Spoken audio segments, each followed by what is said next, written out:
There we go. We're back again for another Man United preview. And today I've got a Newcastle fellow podcaster on as well, who will be able to help me preview Man United versus Newcastle on Sunday. For the record, this is done before the Man United v Real Sociedad game on Thursday, mostly because I don't want to be doing a podcast when Man United are playing. So let me just introduce you to Lewis. So Lewis, thank you very much for joining the call at short notice. How are you doing? No worries. Yeah, thanks for having me. I'm feeling really good. Bit nervous about the game this weekend, but you do what you can do. That's definitely it. Just before we get into the preview, Lewis, do you know just tell everyone about your podcast that you're doing as well?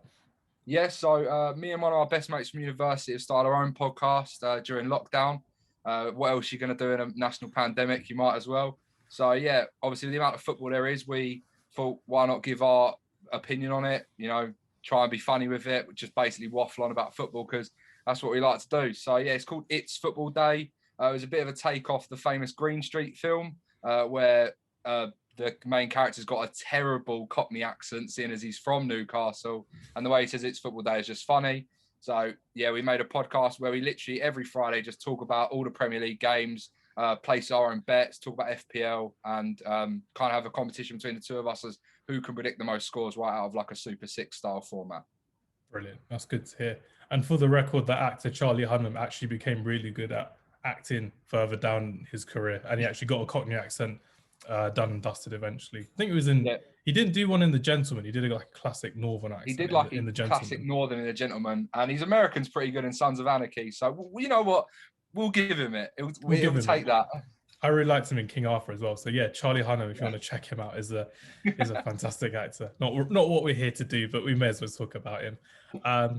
But no, Lewis, thanks very much for answering the call on LinkedIn when I was asking for a Newcastle fan to join the call. And I'm really glad that, again, we're two peas in the pod. We're two people that started a podcast in lockdown. And again, I'm with my friends. We talk about football and mental health and ways of combating mental health with the love of football, basically. And that's something that we've been doing again since the second lockdown. So two peas in the pod. And I thought, you know what, let's try and get some football previews in for our podcast. And I've done a couple with a few of my old school friends who I haven't seen in years, and they really enjoyed it. But this is going to be completely different because we've never met. But I know that your podcast is very fun to listen to. I listened to it yesterday evening before today, and like I said, it's just a fun, jolly podcast to listen to. And we're just going to see how Newcastle and Man United do. So let's get into it, shall we? Brilliant. First things first. Callum Wilson is injured, right? Yeah, so hamstring injury out for 6 to 8 weeks. So you guys are absolutely buzzing about that. Yes. It's really not great for us. What other injuries do you have? Is Saint-Maximin back? So Saint-Maximin's back. He had COVID and was out because of long COVID. Like, he really felt the effects of it. But he's back. So he got a full 90 minutes the other day. So he got like 70 minutes. So hopefully he'll be back for this game and fighting fit. But we have lost Fabian Schär. He's out for the rest of the season with a knee injury against, who is it? Who did play last? Southampton. 2 players went for the ball and his knee just basically got shattered. So he's out for the rest of the season. We've always got our defensive woes with like Paul Dummett's out still. And Kieran Clark, he's made a lot of mistakes and he's not quite match fit all the time. So, yeah, it's going to be a tricky one for us. Real tricky one. No, even with us, like before we were playing Sociedad tomorrow, again, this is going to be recorded after the Sociedad game, but to clarify, Donny van der Beek's got an injury, Cavani's got an injury, Pogba's still out, Bailly may return. So we've got injuries of our own, but again, we've regressed since the new year, basically, from what I've seen, ever since like the Wolves game. Again, we've done really well in the FA Cup, winning against West Ham and Liverpool, but there are games we should have won and we've lost our title fight. I, for one, didn't believe we were going to go anywhere near the title fight and challenging Man City at the moment, but they've gone to show we've lost against Sheffield United at home. We've drawn to West Brom, a team that Harry Maguire wants to make complaints about, saying, oh yeah, the referees don't help us and West Brom is a hard place to come to, but like 6-7 teams that have gone to West Brom this season have scored more than 4 goals. So, and that's with Sam Allardyce and with Bilic as manager. So yeah, that's really annoyed me when players start to complain a lot. Just get on with it, do the job. And Newcastle is a historically very easy team for Man United to beat, especially at Old Trafford. But historically, things haven't really gone our way this season. So we'll see how it goes. Yeah, it's really setting you guys up for a failure here. Like, but then again, you look at our form, and yeah, I genuinely think you'll be fine, which is unfortunate to say as a Newcastle fan. But this fixture's one that like I love watching because it's always a great game. It's always a great game, but we're just always on the poor the wrong end of the result. Unfortunately, like in the past 5 games, there's been 18 goals in this fixture, like 4-1s twice last year. Or 4-1 already this season, and the last result was 4-1 as well. So, yeah, God knows what's going to happen. I really believe we're going to win. I think it's going to be a 2-1 win. I don't see us keeping a clean sheet, but it's going to be a scrappy 2-1 win. Probably Greenwood and probably Bruno Fernandes as always. The man's on fire this season that's going to score. But realistically, our defense has been shoddy since the turn of the year, since Bailly's dropped out of the team with injury. De Gea, I'm not sure. I love David De Gea as much as I love any Man United player, but the fact that he isn't as commanded as he once was under Jose Mourinho, under Van Gaal, it's worrying for me, and it's worrying for Man United fans, because when you see goalkeepers making silly mistakes, or when they're not, like the Calvert-Lewin thing, for example, that really annoyed me. How he didn't just command and take charge, and again, it's upsetting to see because we're dropping points, stupid points where we shouldn't really. Yeah, those points you'll really rue those. Like come the end of the season against West Brom recently, like you said, the points you lost at Sheffield United, you want to be fighting for the title as it is, but definitely top 4, and it's such a tight race at the moment. With obviously surprisingly West Ham doing well, but also Leicester keeping up form, beating Liverpool. Like you're going to be up there, but it's just whether these lost points will really affect it that massively. I believe it will. I'm a big believer in that, because we've seen that so many times over the years when title chasing teams like Liverpool under Benitez, Man United under Sir Alex Ferguson in the latter years. That season when Man City won, we dropped so many points against like Everton and other teams where we shouldn't have dropped points, like against Liverpool really, where the season afterwards we won the league by February, March time, which is crazy. Yeah. So we kind of knew what we were doing. But realistically, I see us playing like a 4-2-3-1, our classic Solskjaer formation.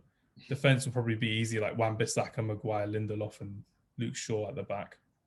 Midfield, most likely, it's going to be Fred McTominay. He loves that pairing, that double pivot. Yeah. And McTominay's been really good recently with scoring goals, but I'm one of those fans that want to see Van der Beek play a bit more. Him and Fernandes would do really well, and they did really well against Newcastle away earlier this season as well, which is why I prefer Van der Beek in that number 8 position rather than the number 10 position, personally.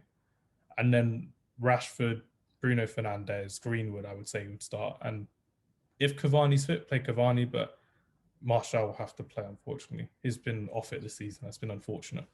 That's how I would predict my Man United starting lineup to go. That lineup does scare me, especially the way your fullbacks are playing. Luke Shaw this season he's having a blinder. And the funny thing is, on our podcast, we were slating him at the start of the season because in the first couple of, I'd say, 8 to 10 games, I think his FPL return was poor because he kept conceding and he gave away own goals and got yellow cards. But ever since then, he's got assists. He's got that in his game. It was ever since the Tottenham game when he gave away that really silly foul on Lucas Moura when he just took him out. Ever since then, he's had a massive resurgence and he's been fantastic. Because that game afterwards was the game against Newcastle as well, where again he made that mistake for the first goal that we conceded against you as well, and then ever since then it's just cracked on. And I agree with you 100%. And the signing of Alex Telles, everyone can say like that's a very easy thing to say. A really good left back has come into the club to challenge him, but it's all down to him at the end of the day. He's done the hard yards himself, has been consistent for us as well. And you don't see many managers subbing on fullbacks at like 60, 70 minutes to go. Yeah. And Solskjaer has done that when he subbed off Tejas for Luke Shaw to try and impact the game a bit more. And we'll just see how that goes for the rest of the season if he can make it to the England squad in the Euros. Yeah, fantastic. He's definitely having a resurgence to get there. It's just his work rate. Like he's constantly running up and down that left flank. And I remember Jose Mourinho kind of criticised him for being like putting on the pounds and stuff like that. And his work rate wasn't good. And obviously he had that horrible leg break. We've got to remember that's going to affect your confidence, your career. Had taken like a whole year out. But this season he's been on fire, running that wing, like running the left-hand side and then putting balls in. And obviously got the assist the other day, put it right to his right back partner in Wan-Bissaka and netted it. It was lovely. Yeah, again, I agree with Jose Mourinho, because when you go to the games and you're literally shouting at Luke Shaw, get past the halfway line, support Martial on the left, support Rashford on the left, Mkhitaryan when he was playing at the time, but he took his time personally, and it was really annoying because one game I always highlight to my friends and family who ask about Luke Shaw, the game against Brighton in the FA Cup on our road to the final against Chelsea, but we lost. But he's playing for the first 45 minutes. Martial was on the left, and he got subbed off at halftime. Ashley Young came on again as a left back, and he ended up assisting Matic for our second goal to kind of solidify that game against Brighton. And it was little things like that where he just wasn't putting the effort in because he was feeling unappreciated by the manager. And you understand that. It's like if your boss was getting angry at you for doing your job, but you're still getting angry comments every now and then. It's not nice. But yeah, that's my prediction for the game, and that's my starting 11 prediction as well. For me, Fabian Schär is probably one of the best centre backs at your club, I'd say. Probably the best centre back at your club. I'm a really big fan of him. But personally, how do you see the game going for Newcastle? So yeah, I 100% agree. He is our best centre back. Everyone kind of thinks Jamal Lascelles would be our best centre back, but technically he's not great. He's got a lot of heart, and he loves the club, and he's our captain. He's brilliant at leading, but technically he's not the best centre back we have. I much rather prefer Federico Fernandez, Fabian Schär, and even Kieran Clark at times when he gets rid of the mistakes. Them are technically better than him. Fabian Schär's great at bringing the ball out, like he can just run with the ball, and we've seen him score absolute bangers against Burnley and making plays where it's just he does it all on his own. So having him out is going to be a huge loss. Obviously Darlow's keeping Dubravka out of the team at the moment still. Like Dubravka's back and he can't get a look in. I'm a bit skeptical about that one because Dubravka had his debut against Man United that day at St James's Park, and one of the best goalkeeping performances I've seen from a Newcastle goalkeeper in the last decade, I would say, personally, because he kept Sanchez, Lukaku, Rashford, Martial, Mata, Pogba out, and we lost that game 1-0 when we should have really won 4-1.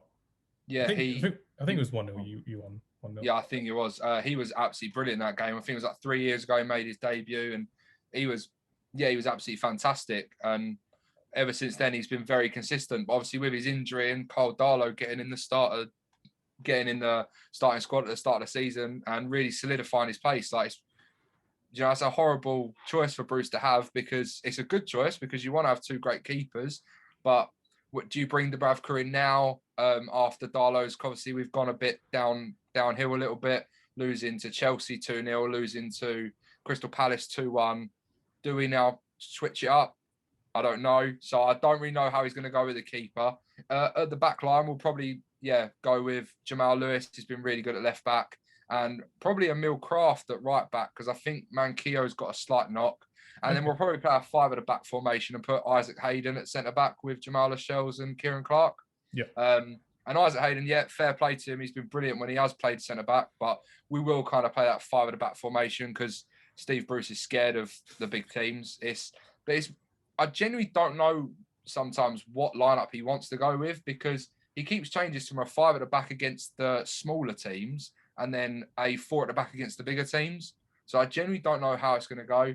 And then in the mid, we'll probably have, Shelvey, and I hope one of the Longstaff brothers will be back. Matty Longstaff, the guy that just scores against us all the time when he plays. Awful. That is one of my favourite Newcastle Man United memories, was Matty Longstaff's 1-0 winner on his debut as well. Goosebumps for that. And then we'll probably play, obviously, Alan Saint-Maximin. Don't know if he'll get the full 90. And then, Almiron, who's been brilliant for us. Really good attacking player. I absolutely adore him. I think he's a great player for us. There was a lot of questions about him the past couple of seasons when we did sign him, because he didn't have an end product, but he's starting to get that. He got 8 goals last season, and he's on 6 goals already this season across all competitions. Not that we're in many of them anymore, but and then hopefully we carry on playing Gale up top rather than Joel Linton, because I'm just not a fan of Joel Linton, unfortunately. Like, his work rate is brilliant, but he's not an out-and-out striker. He is more of a left mid player, but we don't need him when we got Alan Saint-Maximin. Like, he's just an absolute baller.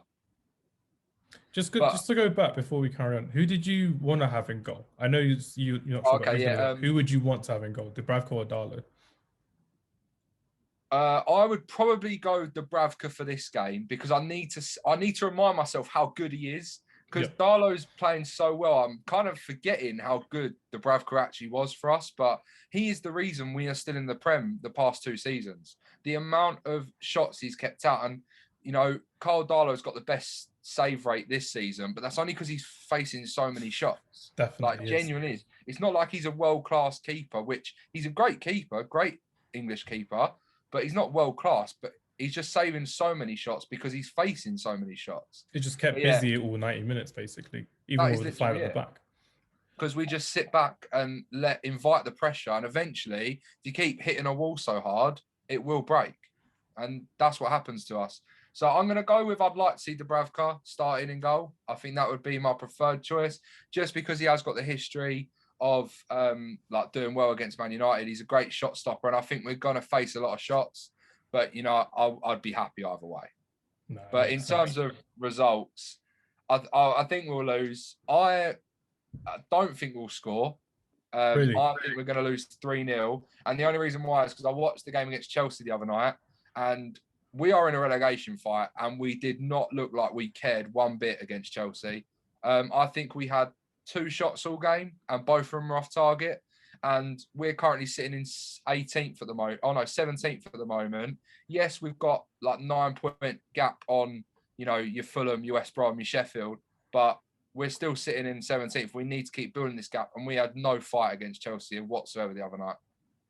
That's worrying to hear as well, because what annoys me about Newcastle is Newcastle and Burnley over the last few seasons are those kind of teams that are just laying down the middle to bottom part of the Premier League table. They always survive, but they don't really seem to kind of kick on and learn their lesson like teams like West Ham or Aston Villa have done this season. You could say Brighton are in that bracket as well. Yeah. They're going up and down every now and then with Graham Potter. But it's little things like making the right transfers and making sure Joe Linton settled in the club. And for me, Joe Linton probably needs a strike partner to work with him as well. It's the kind of like Anthony Martial. Anthony Martial plays better as a winger, personally, but he scores more as a number 9, obviously, as well. But with Anthony Martial, he needs to feel the love. And last season, he did really well. And the first season under Van Gaal, he did really well when he was both number 9. But when he's playing as a number 11, or when he was number 11 as our left winger, doesn't really care. And it's annoying to see because he's in like Rashford's main position where Rashford could do more damage. But Solskjaer won't put Mata or Daniel James on the right. No matter how bad Martial plays, he'll still play that same front 3, front 4 all the time.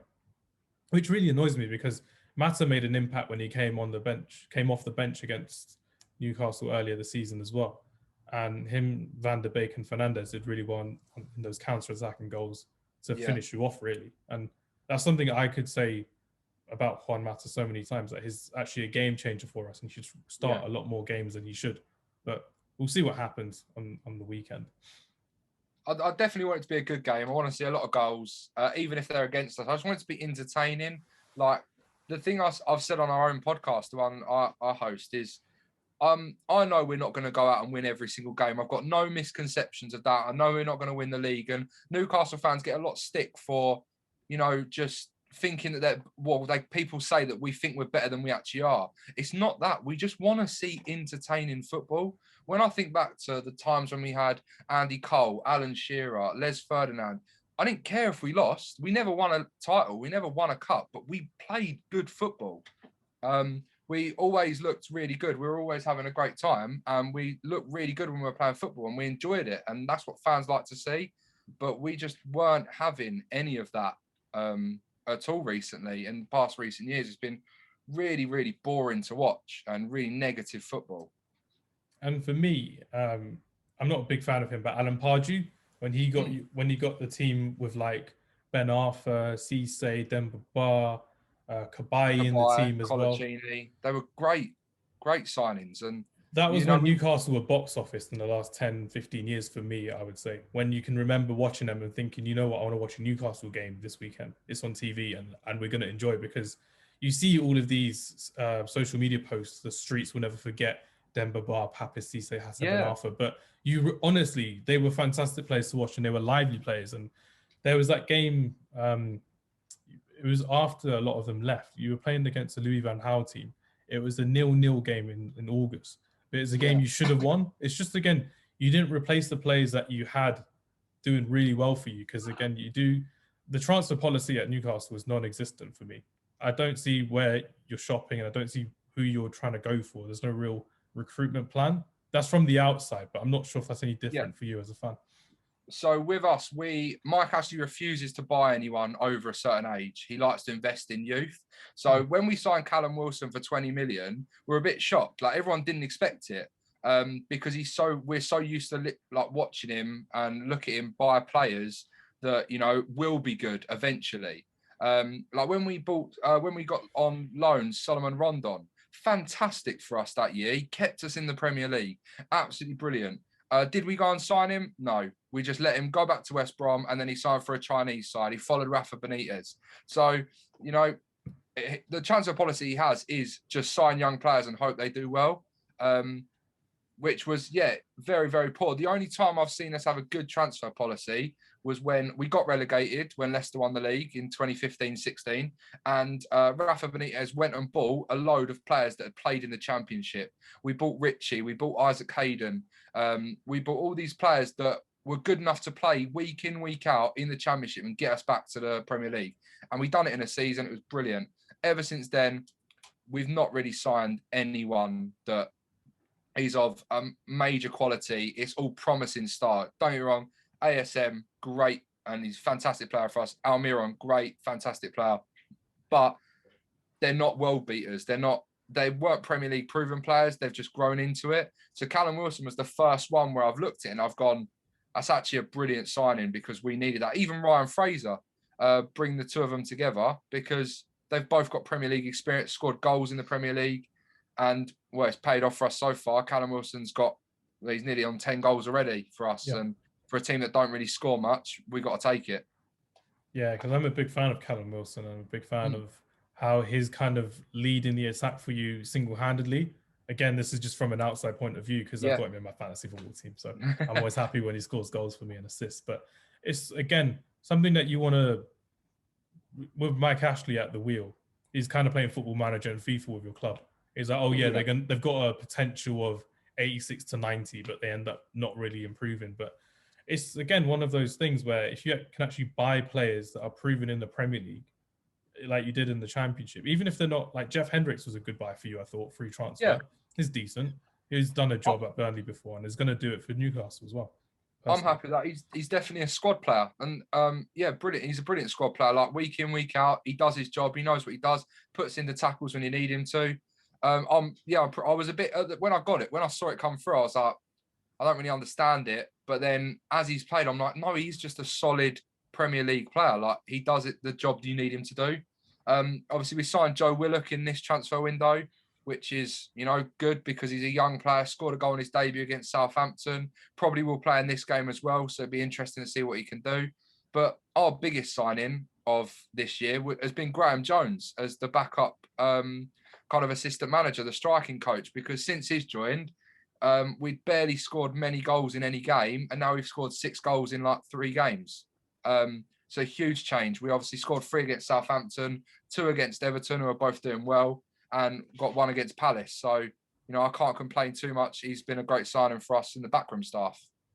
And that's something that I'm quite passionate about as well. The fact that you can have a really good coach that can improve current players in the team. And a lot of fans don't see that. And again, for me being like a football scout, you see how you can improve a player as a football coach. But what I'm really passionate about is how existing players can improve with new members of staff there. And it's the same with a lot of people won't recognize this, but Darren Fletcher became a coach for Man United 2-3 months ago. And if you look at how Pogba has gone from a good midfielder every 1 and 2 games this season has played, because he has been brilliant this season. He went from every single game being really good at his defensive work as well. that game against Burnley, the game against Liverpool in the Premier League as well. Darren Fletcher's had a huge impact on our midfield, and Scott McTominay's learning from him as well, scoring a couple goals every now and then. It's just if you can get into Fred, if you can get into Matic. Matic is, again, a player that I want to see more of, but we don't see him enough, unfortunately. But little things like coach's presence, telling them little things of how to improve, and it's something that I'm quite passionate, and I'm really happy that it's actually happening, and we've highlighted it as well. So nicely done. Definitely, positioning is a big thing as well. Like Darren Fletcher's one of the great Premier League players. Like he goes underrated a lot, but he's won it all with Man United. He's been a brilliant player for them and was for so many years. So now he's progressing into that coach role. And Michael Carrick's another one. He's a coach at the club and he's doing brilliant as well. And I genuinely believe that the reason your midfield in terms of Fernandes and Pogba and Scott McTominay have all improved this season massively. Obviously, Bruno's just world class anyway, but the fact that Pogba, like you said, is doing it week in, week out now is down to them players. And Ollie has got a great setup around him. And that's why he's doing really well. And it's good to see him do well because he got a lot of criticism. But I think in recent months, he's won probably the least amount or lost the least amount of games of all the top managers in the league. Yeah. And it's something that I've kind of complained about on the podcast before about how fans can be very fickle. One week they're Ollie out, one week they're, oh yeah, Ollie's amazing, is at the wheel and all that crap. But personally, it's not always down to the manager. Like with Chelsea, it's not always down to Frank Lampard, but you got sacked. With Arteta, it wasn't always down to him. It's sometimes like with the Sheffield United game, you can't blame him because we conceded that stupid second goal against us. You can't blame him for the second goal we conceded against Everton and the third one against Calvert-Lewin. It's individual mistakes and players need to be accountable for that. And that's something that a team of yesteryear at Man United were accountable for. And Sir Alex Ferguson made it known, and Mourinho made it known, and Van Gaal made it known. But Solskjaer is one of those managers that protects his players from the media. So we always see that, oh yeah, it's kind of, I could have done things differently. But yeah, definitely. It's not always his fault, personally. In terms of the history of this fixture, Man United versus Newcastle United at Old Trafford, you said it was an entertaining fixture, and I 100% agree with you as well. There are times when, like the Boxing Day one of 2012-13, when we won 4-3. And that's on my list as well. That was a great game. Pape Cisse scored that 3-2 goal, and I was literally just almost heartbroken. I was, oh my God, it's going to... I was working that day as well, on Boxing Day. I was working in retail at the time. But yeah, I was literally there, and I was just like, oh no, it's 3-2. And then like 1 hour or 2 hours later, when I checked my phone, 4-3, and we won. Oh my God, this is incredible. It's amazing. And it's happened a lot with Man United at Old Trafford as well. That Alexis Sanchez last-minute winner against you a couple of years ago as well, when Eric Bailly got subbed off in the first half. That was a good little memory as well, when Mata scored that free kick. Martial and Pogba linked up, and Alexis Sanchez probably one of his few goals in a Man United shirt, but it meant a lot at the time. Yeah, like we said, this game is one that I love watching because I never know what's going to happen. Obviously, the St James's Park fixtures are ones we all crave because they're normally great for us. Like some of my favourite ones are the 3-3 win in 2016. I was at university at the time. I remember watching it down the pub, and Paul Dummett scores a 90th minute volley to equalise, and that just, you know, it's I couldn't believe it. But stereotypically, we lose this game quite a lot, unfortunately, especially at Old Trafford. You guys have got a great record against us.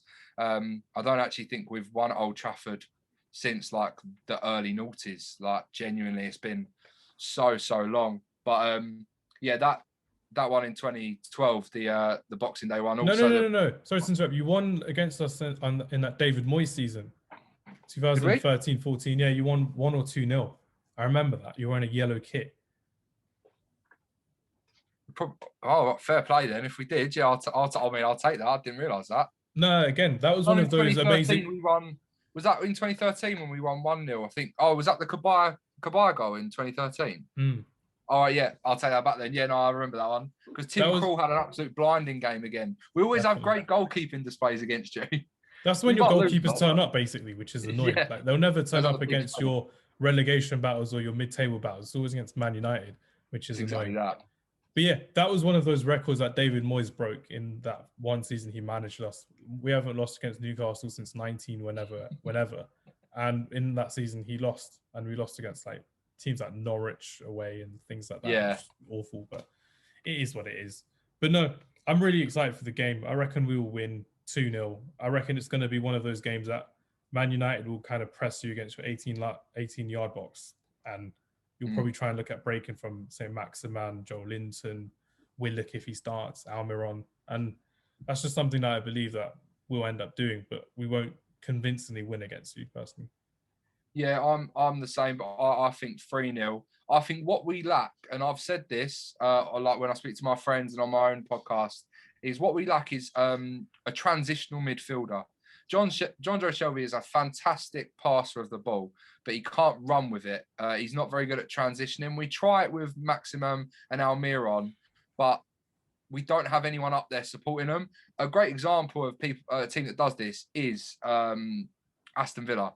The way they have been this season with Grealish, Douglas Luiz, even their right and left back, Matty Cash, Target, the way they get forward and transition from defence to attack is brilliant. And that's what I want us to do.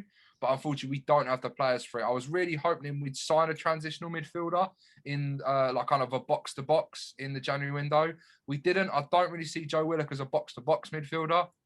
There was a French guy I really wanted us to go for. I think his name was Boubakary Soumare or something. Soumare from Lille. Yeah, Lille are top of the French league at the moment. And yeah, he's a big factor in that team.